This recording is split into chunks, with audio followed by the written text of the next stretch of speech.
If you're not caught up, you're in the right place. What's up, everybody? Welcome to the channel. This is a sports show made specifically for casual fans. No complicated sports talk, just the stuff that's actually worth knowing. Let's get into it. One of the biggest trade stories in NBA history is finally over.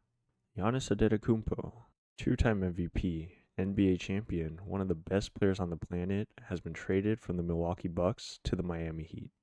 And if you're a casual fan who doesn't follow the NBA super closely, here's all you need to know about why this is such a massive story. Giannis has been with the Bucks his entire career. He was drafted by Milwaukee in 2013 as a skinny 18-year-old from Greece who nobody had heard of, and he turned that franchise into a championship team. He won them their first title in 50 years back in 2021, dropping 50 points in the clinching game, by the way, and for a long time it felt like he'd be a Buck forever. But things started falling apart. The Bucks kept getting eliminated early in the playoffs. Last season, they went 32-50, their worst record in nearly a decade, and missed the playoffs entirely. Giannis played in only 36 games due to injury. The writing was on the wall. And here's the part that's actually kind of wild when you look back at it. The Bucks spent years doing everything they could to keep Giannis happy, and a lot of those moves backfired badly. They fired a coach they won a championship with. They fired another coach who had a 30-13 record. They gave up years worth of draft picks. They paid Damian Lillard $22 million a year and then had to waive him because it wasn't working. None of it was enough. So this offseason, the Bucks finally did what a lot of people saw coming. They traded him. And the team that got him is the Miami Heat. Here's what Miami gave up to get Giannis. Tyler Hero, Khalil Ware, Jaime Hawkins Jr., who was the sixth Man of the Year runner-up last season, a rookie named Kaspiris Yakachonis, and 3 first-round draft picks, including the number 13 pick in this year's draft. Oh, and Bobby Portis was traded alongside Giannis as part of the same deal. Now here's something that makes this story even more interesting. The Bucks didn't just have one finalist offer on the table, they had 2, and the other team was the Boston Celtics. Boston came in with a serious package centered around Jaylen Brown, their star wing, finalist MVP in 2024, and one of the best players in the league. Brown plus 2 first-round picks. On paper, that sounds like a lot. But the Bucks said no, and here's why. Bucks co-owner Jimmy Haslam was the main voice pushing for Miami's deal. His concern with taking Jaylen Brown was simple. What if Brown ends up wanting out of Milwaukee too? The Bucks just spent years watching a superstar slowly become restless and eventually force his way out. Haslam had already dealt with Giannis demanding a trade and Myles Garrett demanding a trade from his NFL team, the Browns, and he didn't want to go through that again. He wanted young players on cheap contracts. He wanted certainty. Miami's offer gave them exactly that: cost-controlled players, rookie-scale contracts, and a stack of draft picks that gives their new coach something to build around for the next several years. As for the Celtics, they're now stuck in an awkward spot with Jaylen Brown, who was openly offered in trade talks and probably isn't thrilled about it. Whether Boston keeps him or moves him this offseason is going to be one of the bigger storylines heading into next season. Now here's the question a lot of people are arguing about. Did Miami make the right call? On one hand, yes, Giannis is one of the best players in basketball. You don't pass on that. He's a 10-time All-Star, 2-time MVP, and one of the most dominant paint scorers the league has ever seen. When he's healthy and locked in, very few teams can stop him. But here's the concern. Giannis is at his best when he's attacking the basket. He shoots about 79% of his shots inside the paint. He's one of the worst three-point shooters in the league for a guy who's attempted that many threes, shooting just 28.5% from deep over his career. He needs space to operate. He needs shooters around him. And Miami just traded away their shooters to get him. Tyler Hero was their best shooter. Khalil Ware was a stretch big who could shoot threes, which made him a perfect fit around Giannis, and now they're gone. On top of that, Giannis is going to be paired with Bam Adebayo, who is a great player, and yes, they'll be a defensive nightmare together. But Bam also loves working in the paint, so now you have your 2 best players both wanting to operate in the same area of the floor. Other teams are just going to pack the paint and dare Miami's remaining players to beat them from the outside. The same outside that Miami no longer has. Look, I'm not saying this can't work. Miami's current team president, Pat Riley, has built championship teams before, and he's clearly not done trying. And Giannis hasn't even signed his extension yet. He'll be eligible for a 4-year, $275 million supermax next January, so Miami is going to want to lock him in fast. As for the Bucks, they went from having a superstar who could have walked away for nothing next summer, no first-round picks of their own until 2031, and a ton of bad contracts, to suddenly having 4 young players and a stack of draft picks. That's not nothing. So who actually won this trade? Drop it in the comments. I want to know what you think. Alright, story 2. Still basketball, I know, but this week didn't really give us a choice. The 2026 NBA draft was Wednesday night in Brooklyn. I'm not going to read you 60 names, that's not what we do here, but a few things happened that are worth knowing about, so let's hit them. The number 1 pick went to AJ DeBonsa, taken by the Washington Wizards. If you don't follow college basketball, here's who this guy is. He's 19 years old, 6'9", from Brockton, Massachusetts. He played 1 year at BYU, which is a school in Utah that is not exactly the first place you think of when you think college basketball powerhouse. And then he went out and led the entire country in scoring as a freshman, averaging 25.5 points a game. He also won 3 gold medals with USA Basketball. His coach compared him to Paul George for his size and two-way play. People around the league compare his game to a bigger Tracy McGrady. If you know basketball, that's a wild thing to say about a 19-year-old. And someone asked him after getting drafted what he was going to spend his first paycheck on. He said he's hiring a personal chef because he's tired of cooking for himself, which, honestly fair. If I got a near $70 million contract, I'm also not making my own food anymore. He's going to Washington, which has been one of the worst teams in the league for years. But they now have Anthony Davis, Trae Young, and now DeBonsa.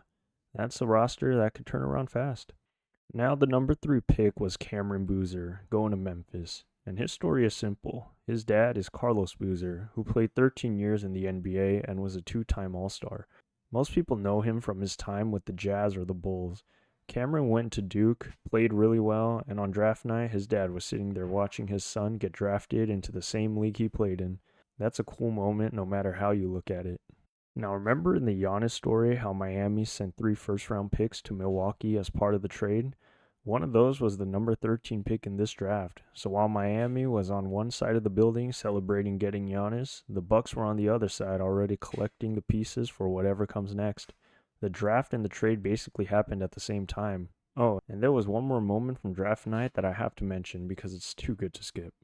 The number 14 pick was Hannes Steinbach, a big man from Germany going to the Charlotte Hornets. And the reason this is interesting is Dirk Nowitzki. If you don't know who Dirk is, he's one of the greatest players in NBA history, a Hall of Famer, played his entire career for the Dallas Mavericks, and won a championship in 2011. Hannes Steinbach's dad played alongside Dirk Nowitzki on the same club team in Germany back in the 90s.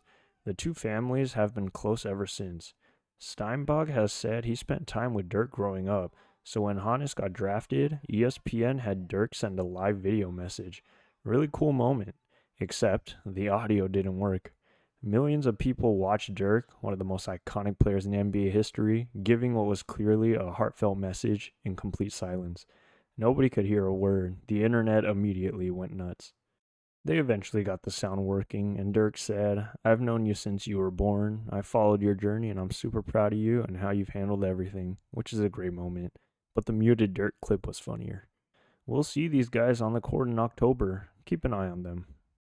Alright, last story, and we're going back to the World Cup. If you watched last week's video, you know the tournament just kicked off. Well, the group stage is now officially over. 32 teams have made it through to the knockout round. And before we get into who's alive, there are a few moments from the past 2 weeks that you absolutely need to know about. Let's start with the biggest one. Lionel Messi just became the all-time leading scorer in World Cup history. Nobody has ever scored more goals at a World Cup than Messi right now. He's sitting at 18 goals, passing the previous record of 16 that had stood for over a decade. He's 39 years old. This is almost certainly his last World Cup, and he's out here breaking records that people thought would never be broken. His next opponent in the round of 32, Cape Verde, which brings us to the best story of the entire group stage. Cape Verde is a small island nation off the coast of West Africa with a population of just over 500,000 people. To put that in perspective, that's roughly the size of Fresno, California. They had never played in a World Cup before this one. They came in ranked 67th in the world, and they went through the entire group stage without losing a single game. Their opening match was against Spain, the reigning European champions and one of the best teams in the world. Cape Verde held them to a 0-0 draw. Spain had 27 shots, Cape Verde had 6, and their 40-year-old goalkeeper Vozinha stopped everything that came his way. After the game, his Instagram following went from 50,000 to nearly 10 million in a single day. Then in their final group game against Saudi Arabia, Cape Verde drew 0-0 again, and after the final whistle, instead of celebrating, the entire team huddled together on the pitch around someone's phone, waiting to see if Spain had beaten Uruguay, because that was the only result that would send them through. Spain won, Cape Verde was in. The players lost their minds on the field. Now they play Argentina and Messi in the round of 32, the smallest nation at the tournament against the best player on the planet. If you're going to watch one game this week, watch that one. A few other things worth knowing from the group stage: the US had a really solid run. They opened with a 4-1 win over Paraguay, then beat Australia 2-0. And here's the thing, their best player, Christian Pulisic, wasn't even playing. He got kicked in the calf in the Paraguay game and missed the next 2 matches. The US won both anyway. In their final group game against Turkey, they lost 3-2, but it didn't matter. They'd already clinched first place in the group. Pulisic came back in that game as a second-half substitute and looked healthy, which is the most important thing heading into the knockout round. The U.S. plays Bosnia and Herzegovina on Wednesday, July 1st in Santa Clara. Pulisic should be back full-time. Canada also made it through and plays South Africa on Sunday. Mexico advanced and faces Ecuador on Tuesday. And here's something for the soccer fans in the comments. The bracket has set up a potential Messi versus Ronaldo final. Argentina and Portugal are on opposite sides of the draw, meaning the only way those two meet is in the championship game on July 19th. Messi and Ronaldo have been the 2 best players in the world for about 20 years. This would almost certainly be the last time they ever face each other. The internet would absolutely lose its mind. And for who's still alive, the big names are all there. France, Argentina, England, Spain, Brazil, and Portugal all made it through. France and Brazil are widely considered the favorites heading into the knockout round. England made it through comfortably, and Spain topped their group despite a shaky start. The knockout round starts June 28th and runs through July 3rd. We'll have the full results and everything that happened next week. Stay tuned. Alright, that's your week in sports. Giannis to Miami, the NBA draft, and the World Cup heating up heading into the knockout round. Drop a comment and let me know which story you're most interested in following. And if this is the kind of content you want to see every Monday, hit subscribe. I'd really appreciate it. I'll see you next week.